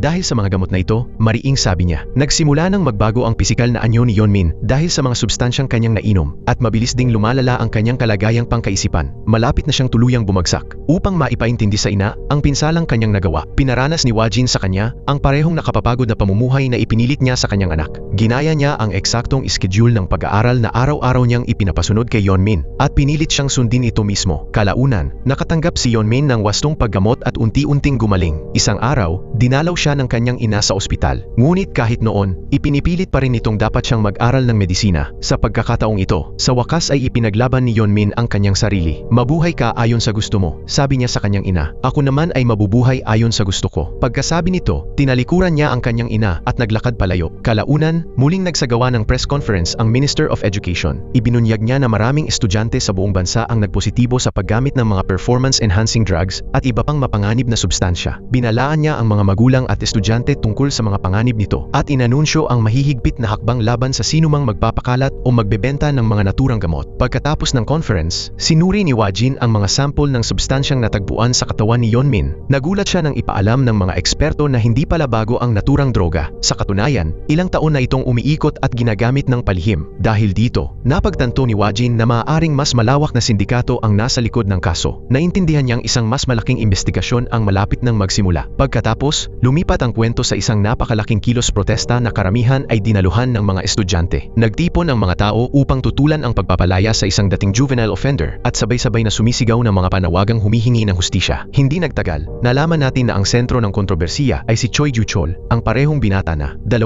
taon na ang nakalipas, ay naging responsable sa pagkamatay ng anak na babae ng Minister of Education na siya ring babaeng minahal ni Wajin. Sa kabila ng kanyang personal na damdamin, napilitan ng ministro na tanggapin ang pagpapalaya kay Gyuchol. Kung tutulan niya ito, maaaring isipin ng publiko na ginagamit lamang niya ang organisasyon bilang kasangkapan para sa personal na paghihiganti. Samantala, inatasan si Wajin na bantayan si Gyuchol at imbestigahan ang paaralang kasalukuyan nitong pinapasukan. Isang araw, nasaksihan ni Gyuchol ang isang grupo ng mga bully na walang tigil sa pang-aapi sa kanilang mga kaklase sa loob ng classroom. Palagi nilang tinatakot at pinahihirapan ang mga mahihinang estudyante habang kumikilos na parang walang sino mang kayang pumigil sa kanila. Nang gabing iyon, palihim na pumasok si Gyuchol sa classroom at kinuha ang isang tagong imbakan ng droga na itinago roon. Kinabukasan, hindi inaasahang bumisita si Gyuchol sa Ministry of Education. Agad na nagalit si Hanrim nang makita siya. Ngunit kalmado siyang pinaalalahanan ng ministro na bukas ang kanilang tanggapan para sa sinumang nangangailangan ng tulong. Ipinaliwanag ni Gyuchol na nais niyang magsampa ng reklamo. Isinumbong niya ang isang grupo ng mga estudyanteng nambubuli at ipinakita ang larawan ng isang batang lalaki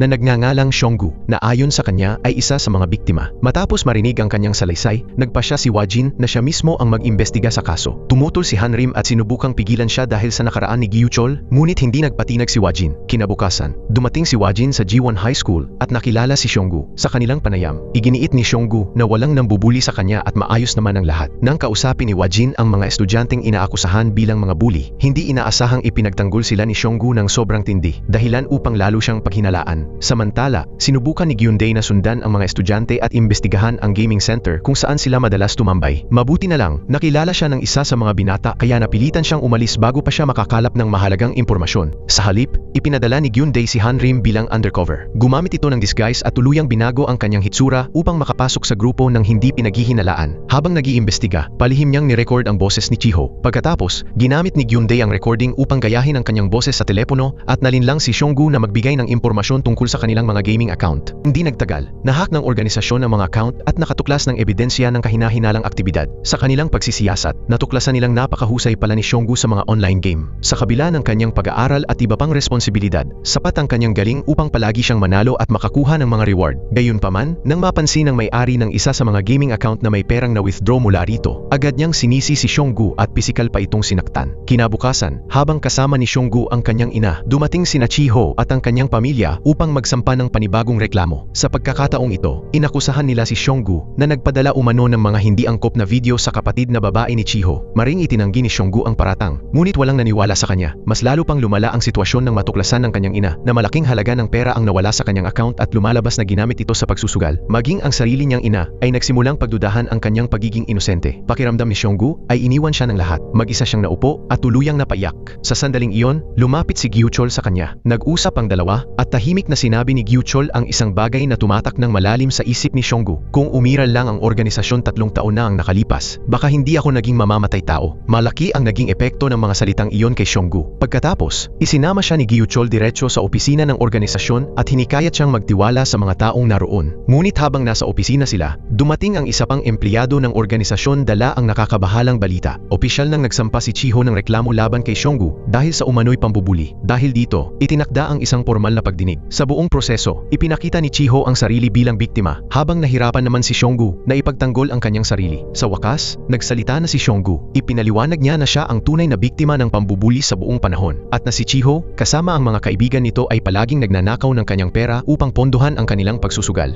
Sa hindi inaasahan, agad itong itinuring na kasinungalingan ng abogado ni Chiho. Nagpakita pa ito ng mga pekeng ebidensya laban kay Xionggu at humingi ng kabayarang pinansyal para sa umano'y pinsalang idinulot kay Chiho. Galit na galit ang buong koponan ng organisasyon. Kalaunan, nakita ni Wajin si Xionggu na nakaupong mag-isa, lunod sa kalungkutan at pagkadismaya. Sinabihan siya ni Wajin na huwag manatiling tahimik. Dahil sa mga salitang iyon, tuluyan nang nagbukas ng loob si Xionggu. Ikinuwento niya kung paano siya pinagtaksilan ng mga kaibigang pinagkatiwalaan niya, ninakawan, at minanipula. Inamin din niya na nang subukan niyang sabihin ang totoo, maging ang sarili niyang pamilya ay tumangging paniwalaan siya. Maingat siyang pinakinggan ni Wajin bago nagbigay ng simpleng sagot. Naniniwala ako sa iyo at tutulungan ka namin. Kasabay nito, sinimulan ni Hanrim ang susunod na yugto ng operasyon. Gamit ang kanyang bagong undercover na pagkakakilanlan, nag-enroll siya sa paaralan at nagpanggap na isang transferee upang mapalapit kina Chiho at sa kanyang mga kaibigan. Nang sabihin niyang magkaklase sila, agad na naging palakaibigan si Chiho. Ngunit mabilis na naging malinaw na peke lamang ang kanyang pagiging mabait at balak lang niyang gamitin at manipulahin si Hanrim tulad ng ginagawa niya sa iba. iba. Hindi pinansin ni Hanrim ang kanyang mga pagtatangka at nanatiling nakatuon sa kanyang misyon. Habang kunwari ay kumokonekta sa kanyang telepono gamit ang hotspot, lihim siyang nag-install ng isang link na nagbigay sa organisasyon ng access sa mga account ng grupo. Hindi nagtagal, matagumpay na nahack ni Gyundae ang kanilang mga account at nakadiskubre ng napakaraming ebidensya, kabilang ang mga record sa pananalapi at mga ninakaw na pera. Nang mapagtanto ni Chiho na ang bagong estudyante ang may kinalaman sa pag-access sa kanyang telepono, galit na galit siyang sumugod sa classroom upang kumprontahin ito. Ngunit bago pa siya makagawa ng anuman, madali siyang tinalo ni Hanrim. Binugbog niya ito ng husto hanggang sa hindi na ito makalaban. Pagkatapos, nagsimula siyang sumigaw at humingi ng tulong. Agad na nagtakbuhan ang mga estudyante at guro papunta sa classroom, kung saan nagpanggap si Hanrim na isang biktimang bagong inatake. Dahil dito, agad na binuksan ang isang bagong kaso. Upang lalo pang mapatibay ang kanilang bitag, nagpanggap si Hanrim na isang estudyanteng kagagaling lamang sa ospital dahil sa mga pinsala, at si Chiho ang itinurong responsable sa pananakit sa kanya. Desperado si Chiho na patunayang nagsisinungaling siya at iginiit na siya ang totoong biktima. Dahil sa sobrang galit at pagkabigo, sinubukan pa niyang saktan muli si Hanrim. Doon na ibinunyag ang katotohanan. Ipinaalam sa kanya na si Hanrim ay isang investigador ng organisasyon at ang buong operasyon ay isinagawa upang mabunyag ang katotohanan tungkol sa nangyari kay Seonggu. Sa malapit, pinanood ni Seonggu at ng kanyang ina ang lahat ng pangyayari. Pareho silang napuno ng emosyon habang sa wakas ay nasasaksihan nilang na ibibigay ang hustisya. Pagkatapos, pinilit ni Wajin si Chiho na lumuhod sa harap ni Seonggu at humingi ng tawad. Hinarap din niya ang abogado na sadyang tumulong kay Chiho sa paggawa ng peking ebidensiya at pagsasamantala sa sitwasyon para kumita ng pera. Sa unang pagkakataon, kinilala ng publiko ang kawalang sala ni Seonggu. Punong-puno ng saya at pasasalamat, nagpasalamat si Seonggu at ang kanyang ina sa buong koponan ng organisasyon dahil sila lamang ang naniwala sa kanya nang walang ibang handang makinig. Sa huli, personal ding nagpasalamat si Gyuchol kay Wajin. Sa kabila ng lahat ng nangyari noon, pinili pa rin ni Wajin na pakinggan ang kanyang pakiusap at imbestigahan ng patas ang kaso ni Seonggu. Para kay Gyuchol, patunay iyon na tunay na umiiral ang organisasyon upang protektahan ang mga inosente, hindi upang magtanim ng personal na galit o maghiganti. Nang gabing iyon, matapos ang isa na namang nakakapagod na araw, sa wakas ay umuwi sina Wajin at ang Minister of Education. Habang naglalakad mag-isa si Wajin, kumuha siya ng sigarilyo at balak sana itong sindihan. Ngunit bigla niyang naalala ang mga salitang madalas sabihin sa kanya ng yumao niyang minamahal na si Gayun. Parehong tutol sa paninigarilyo at pag-inom sina Gayun at ang kanyang ama, at palagi nila siyang hinihikayat na iwasan ang mga bisyong iyon. Sa paggunita sa kanyang mga salita, tahimik na ibinalik ni Wajin ang sigarilyo. Samantala, pagdating ng ministro sa kanyang silid, hindi na niya napigilan ang kanyang damdamin. Nag-iisa sa dilim, tuluyan siyang napaiyak habang dinadala ng matinding pangungulila sa kanyang anak. Sa kabilang banda, si Chiho, na patuloy pa ring nilalamon ng galit, ay nagtungo upang kumprontahin si Gyuchol. Ngunit hindi nagtagal ay lumabas ang isang nakakagulat na katotohanan. Si Gyuchol pala ang taong nagmamanipula kay Chiho mula sa likuran sa buong panahon. Sa katunayan, siya mismo ang nagudyok kay Chiho na kumuha ng tiwaling abogado at tumulong sa pagbuo ng buong sitwasyong iyon. Pagkatapos, nabunyag ang nakakagulat na katotohanan. Si Gyuchol pala ang nasa likod ng lahat mula pa sa simula. Hindi hustisya ang kanyang tunay na hangarin. Ang layunin niya ay sirain ang reputasyon ng organisasyon. Upang maisakatuparan ito, pinatay niya si Chiho at sinadya niyang ayusin ang mga pangyayari upang magmukhang ang organisasyon ang may pananagutan sa trahedya. Kinaumagahan, nagtungo si Gyuchol sa Ministry ng Edukasyon. Doon, pinatugtog niya ang isang recording na ginawa ni Chiho bago ito mamatay. Sa recording, sinabi ni Chiho, "Nasira ang buong buhay ko dahil sa organisasyon." Nagalit ng husto ang ministro. Sa wakas, napagtanto niyang hindi kailanman tunay na nagbago si Gyuchol. Kahit na nagkunwari itong nagsisisi sa mga nagawa nitong krimen noon, mas naging mapanganib pa ito kaysa dati. Hindi lamang niya minanipula ang mga inosenteng tao, kundi nilubog din niya sa kahihiyan ang reputasyon ng ministro at ng organisasyon. Hindi nagtagal, pinag-uusapan na ng lahat ng himpilan ng balita sa bansa ang pagkamatay ni Chiho. Ipinalabas sa publiko ang recording at sunod-sunod na mga akusasyon ang bumuhos mula sa iba't ibang panig. Unti-unting nawala ng tiwala ang publiko sa organisasyon. Dahil sa galit, agad na nagtungo si Wajin sa paaralan at hinarap ng direkta si Gyuchol. Walang pag-aatubili, sinuntok niya ito. Nang tanungin tungkol sa kanyang motibo, buong tapang na inamin ni Gyuchol ang katotohanan. "Oo," sabi niya, "gusto kong maglaho ang organisasyon." Tinanong ni Wajin kung may kinalaman ang droga sa kanyang mga ginawa. Sumagot si Gyuchol na mas malaki pa ang problemang kinakaharap ng organisasyon kaysa sa inaakala ng sinuman. Habang nagpapatuloy ang kanilang pag-uusap, nagsimulang magsalita si Gyuchol tungkol kay Gayun, ang yumaong minamahal ni Wajin. Sa pamamagitan ng mga flashback, naipakita ang kanilang nakaraan. Noon, sinubukan ni Gayun na tulungan at protektahan si Gyuchol noong isa pa lamang itong problemadong estudyante. Madalas niya itong ipagtanggol laban sa mga gang at gabayan patungo sa mas mabuting landas. Ngunit sa kabila ng kanyang pagsisikap, lihim na nagbenta si Gyuchol ng mga ilegal na tableta at nasangkot sa mga gawaing kriminal. Isang araw, natuklasan ni Gayun ang kanyang mga droga at itinago ang mga ito. Sa halip na magpasalamat, pinatay siya ni Gyuchol. Lubos na winasak ng revelasyong ito si Wajin. Hindi niya napigilan ang sarili at muli niyang inatake si Gyuchol. Gayunpaman, nanatiling kalmado si Gyuchol. Hindi lamang pananakit ng mga tao ang kanyang plano. Ang tunay niyang layunin ay wasakin saksakin sina Wajin, ang ministro, at ang organisasyon sa harap ng buong bansa. Samantala, nagsagawa ng mga press conference ang mga politikong nasa oposisyon upang batikusin ang ministro at ang kanyang organisasyon. Maging ang ilang estudyante ay nagsimulang magtanong kung dapat pa bang magpatuloy ang operasyon ng organisasyon. Bilang tugon, nagpahayag ang ministro sa publiko at ipinaalala kung bakit itinatag ang organisasyon. Ayon sa kanya, nilikha ang organisasyon upang labanan ang mga gang,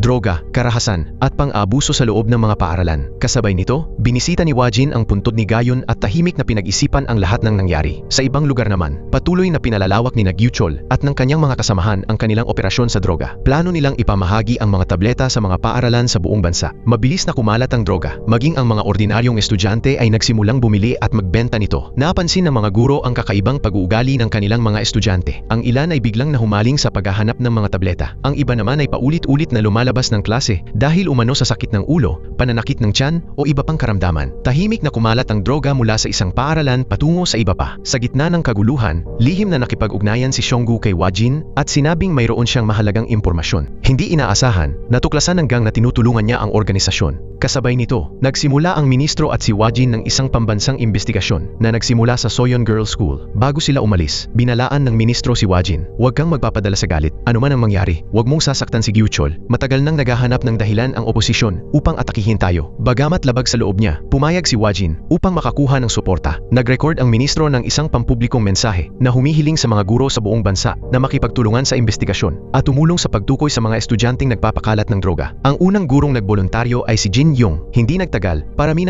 ang sumama sa kampanya. Sa huli, nagsimulang makipagtulungan sa organisasyon ang mga paaralan sa buong bansa. Samantala, muling nagkunwaring mga estudyante sina Hanrim at ang kanyang kapareha upang magsagawa ng lihim na investigasyon. Sa kanilang pagsisiyasat, nakakuha sila ng ilang sampol ng bagong droga. Dahil dito, agad na nagsagawa ng panibagong press conference ang ministro. Inanunsyo niya na natukoy na ng organisasyon ang taong nasa likod ng operasyon, si Gyuchol, isang estudyanteng nag-aaral sa Daehan High School. Mabilis na kumalat ang balita. Pinanood ng mga estudyante sa buong bansa ang pahayag ng ministro at agad nilang ibinahagi ang video sa internet. Nagsimula na ang huling operasyon. Kumilos si Wajin kasama ang kanyang koponan. Nakaharap nila ang napakaraming miyembro ng gang na nagpoprotekta sa sindikato ng droga. Sa kabila ng dami ng kalaban, isa-isang tinalo ni Wajin ang mga ito hanggang sa nagkalat silang lahat sa lupa. Kalaunan, narating niya si Gyuchol mismo, ang taong responsable sa pagkamatay ni Gayon, ang taong nagmanipula sa mga estudyante, nagbenta ng droga, at nagtangkang wasakin ang organisasyon. Naging matindi at mabangis ang kanilang paghaharap. Sa gitna ng laban, sinubukan pa ni Gyuchol na saksakin si Wajin gamit ang kutsilyo. Habang nanunuya, sinabi niya, "Kapag nakita mo na ulit ang mahal mo, pakisabi naman kumusta ako, at sabihin mo ring patawarin niya ako." Umabot sa sukdulan ang kanilang labanan. Samantala, naging target din ng gang si Xionggu sa gitna ng kaguluhan at isa siya sa mga naging biktima nito. Nang tila wala ng pag-asa ang sitwasyon, dumating si Hanrim upang tulungan si Wajin. Magkasama nilang tuluyang natalo si Gyuchol at ang mga natitira nitong tagasunod. Sa unang pagkakataon, nawala ang kumpiyansa ni Gyuchol. Nagmakaawa siya para sa kanyang buhay at nakiusap kay Wajin na bigyan siya ng isa pang pagkakataon. Nag-atubili si Wajin. Habang nakatingin siya kay Gyuchol, bumalik sa kanyang isipan ang lahat ng alaala ni Gayon. Sa huli, pinili niyang huwag itong patayin. Sa halip, hinayaan niyang ang batas ang humusga sa kapalaran ni Gyuchol. Inaresto ni Hanrim si Gyuchol at tuluyan nang nabuwag ang buong sindikato ng gang. Isa-isang naaresto ang lahat ng estudyanteng sangkot sa operasyon ng droga. Nang tuluyan nang matapos ang krisis, nagsagawa ng huling pampublikong conference ang Minister of Education. Nagsalita siya tungkol sa kahalagahan ng edukasyon, pananagutan at mabuting pagkatao. Binalikan niya ang lahat ng pinagdaanan ng organisasyon, ang mga gang,